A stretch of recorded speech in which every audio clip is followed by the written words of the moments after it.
माननीय सदस्य श्री उमेश भाई पटेल जी।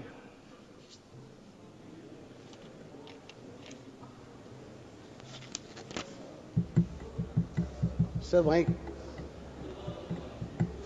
चालू हो गया। माननीय महोदय जी, आज मैं रेलवे की अनुदान मांग पर अपने विचार साझा करने के लिए खड़ा हुआ हूं। महोदय जी, मेरे संसदीय क्षेत्र दमन के सबसे नजदीक वापी गुजरात का रेलवे स्टेशन आया हुआ है, जो दक्षिण गुजरात में सूरत के बाद सबसे ज्यादा कमाई करने वाला स्टेशन है। किंतु हमारे इस वापी रेलवे स्टेशन का जितना विकास होना चाहिए था, इतना विकास नहीं हो पाया है, नहीं इंफ्रास्ट्रक्चर के उद्देश्य से, नहीं ट्रेनों की सुविधा के उद्देश्य से। महोदय जी, ये हमारा वापी रेलवे स्टेशन केवल दमन के ही मुसाफिरी को सुविधा देता है ऐसा नहीं है, किंतु ये स्टेशन पूरे भारत के लोगों को सुविधा देता है, कहो तो गलत नहीं है, क्योंकि हमारा दमन, वापी, डीएनएच, उमरगाम और जो विस्तार है वह सब औद्योगिक हब है। इन उद्योगों में पूरे भारत के छोटे बड़े सभी प्रदेशों के लोग यहाँ काम करने आए हैं, जो वहां बसे हुए हैं, जो अपने प्रदेश में अपने घर परिवार से मुलाकात कर आते जाते रहते हैं।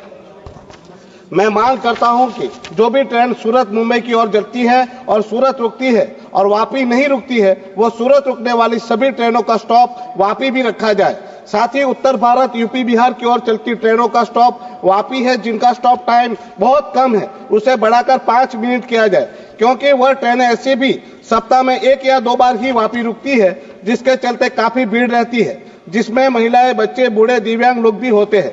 घर जाते वक्त उनका सामान भी ज्यादा होता है, तो इन लोगों को बहुत परेशानी होती है। कभी कभी तो ट्रेन स्टॉप के कम समय के कारण मुसाफिरों की ट्रेन छूट जाती है और धक्का मुक्की होने पर कई बार बड़े बड़े हादसे होते हैं। तो मेरी मांग है, इस रूट की ट्रेनें भी बढ़ाई जाए। दक्षिण गुजरात के सेकंड हाईएस्ट रेवेन्यू कमाने वाला वापी रेलवे स्टेशन का समग्र विकास करना चाहिए, जिसमें स्टेशन का रीडेवलपमेंट किया जाए, साथ ही स्टेशन में सुविधाओं की भी सुधार किया जाए। लिफ्ट, वापी रेलवे स्टेशन में प्लेटफॉर्म नंबर पर एक लिफ्ट स्थापित हुई है, पर अधिकांश दिन वो बंद ही रहती है, जिसका मेंटेनेंस लगातार किया जाना चाहिए और उसका रख रखाव करना चाहिए। मैं रेलवे मंत्रालय से आग्रह करूंगा कि वापी रेलवे स्टेशन के प्रत्येक प्लेटफॉर्म पर स्केलेटर दोनों प्रकार, यानी कि यात्रियों को ऊपर और नीचे ले जाने के लिए सुनिश्चित किया जाए। वापी में रेलवे स्टेशन पर कुछ प्लेटफॉर्म पर नीचे जाने वाले स्केलेटर की सुविधा नहीं है। वर्तमान में वापी रेलवे स्टेशन के प्लेटफॉर्म नंबर 3 पर पूरे हिस्से में इलेक्ट्रॉनिक कोच डिस्प्ले उपलब्ध नहीं है। प्लेटफॉर्म नंबर 3 से निकलने वाली ट्रेनों के लिए कोच सूची भी इस प्लेटफॉर्म पर बोर्ड पर चिपकाई नहीं जाती है। इससे यात्रियों को असुविधा होती है, इसलिए वापी रेलवे स्टेशन के प्लेटफॉर्म नंबर 3 पर इलेक्ट्रॉनिक कोच डिस्प्ले और कोच सूची की उपलब्धता सुनिश्चित की जानी चाहिए। मैं सरकार का ध्यान दीव में रेल कनेक्टिविटी की ओर आकर्षित करना चाहता हूँ। वर्तमान में गुजरात के दिलवाड़ा दीव का सबसे निकट स्थिति रेलवे स्टेशन है। आप में से कई लोग शायद ये बात जानते ही होंगे कि दीव एक बहुत प्रसिद्ध पर्यटन स्थल है। हर साल देश विदेश के लाखों पर्यटक दीव की प्राकृतिक सौंदर्य का आनंद उठाने यहाँ आते हैं। गोगला बीच, जिसे इंटरनेशनल ब्लू फ्लैग सर्टिफिकेशन प्राप्त है, वो भी दीव में ही स्थित है। पर्यटकों में दीव के लिए काफी रुचि है, किंतु कनेक्टिविटी का अभाव के चलते पर्यटक प्रभावित हो रहे हैं। ऐसे भी एयर कनेक्टिविटी का भी बड़ा अभाव है। उसके मद्देनजर दीव को रेल कनेक्टिविटी से जोड़ना बेहद आवश्यक है। मैं सरकार से दीव के नजदीक रेलवे स्टेशन को विकसित करने की मांग करता हूं। गुजरात स्थित दिलवाड़ा रेलवे स्टेशन को विकसित किया जाए। इस कदम से न सिर्फ टूरिज्म में बढ़ोतरी होगी, स्थानीय अर्थव्यवस्था को भी विकास के लिए नई ऊर्जा मिलेगी। सर, मैं दमन दीव का एकमात्र सांसद हूं, मेरे क्षेत्र का कोई बोलने वाला नहीं। सर, अभी तो मैंने शुरू करता हूं, आप खत्म कर देते सर। हर बार मौका दीजिए, 2-3 मिनट तो दीजिए कि मैं पूरी बात कर दूं। सर, हर बार मेरे साथ ऐसे ही होता है, लोग 10-10 मिनट बोल के गए। सर बोलिए, आप बोलिए, समय को ही मत। साथ ही दमन के उदवाड़ा रेलवे स्टेशन के कोल्लक से कड़िया, कड़िया से मोटी दामन से जमपुर से वापी रेलवे स्टेशन को जोड़ा जाए। दमन में जमीन की कमी देखते हुए प्रोजेक्ट सी लिंक के तर्ज पर कोल्लक नदी से समुद्र में और समुद्र से कालाई नदी होते हुए वापी रेलवे स्टेशन तक मोनो रेल चलाई जाए, ताकि टूरिज्म को भी बढ़ावा मिले और लोगों को रेलवे की सुविधा प्राप्त हो। मोनो रेल के माध्यम से दमन समेत आसपास के पूरे इलाके को एक व्यवस्थित टूरिस्ट सर्किट के रूप में विकसित किया जा सकता है। इससे न सिर्फ दमन प्रशासन बल्कि गुजरात सरकार के वलसाड जिले के माध्यम से भी लाभ होगा।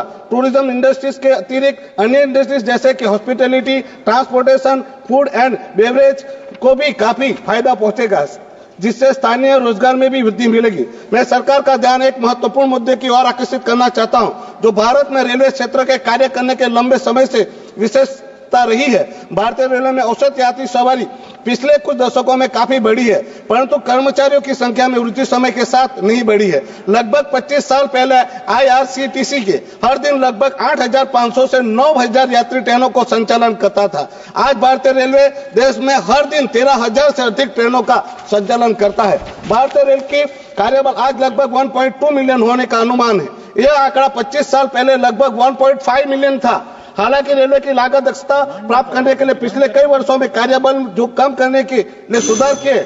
डिमांड आपका डिमांड बता दीजिए, माननीय मंत्री जी बैठा हुआ है। सर डिमांड वही है, यही तो बोल रहा हूँ सर कि वो संख्या बढ़ाने की जरूरत है। अभी पाकिस्तान में पूरी की पूरी ट्रेन हाईजैक हो गई है और हमारे यहाँ भी ऐसी वारदात न घटे, इसलिए सुरक्षा कर्मियों की करना चाहिए। सर अभी आप जानते ही है कि ट्रेनों का कितना एक्सीडेंट हो रहा है, उसकी भी महत्वपूर्ण बात है जो मंत्री जी को मुझे बतानी है। तो सिर्फ 2 मिनट दीजिए सर, मैं खत्म कर देता हूँ। अभी आप खत्म कीजिए।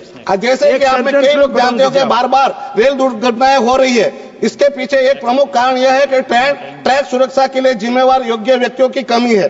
पहले योग्य गैंगमैन ट्रैक को बनाए रखने और उसकी देखभाल करने के लिए जिम्मेदार थे। इन गैंगमैनों का योग्य तकनीकी विशेषज्ञ की निगरानी के निर्दिष्ट अवधि के लिए अनिवार्य प्रशिक्षण प्राप्त। के Gopinath ji.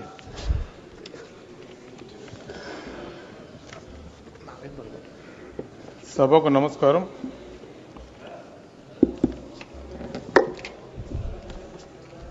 Honorable Speaker, sir.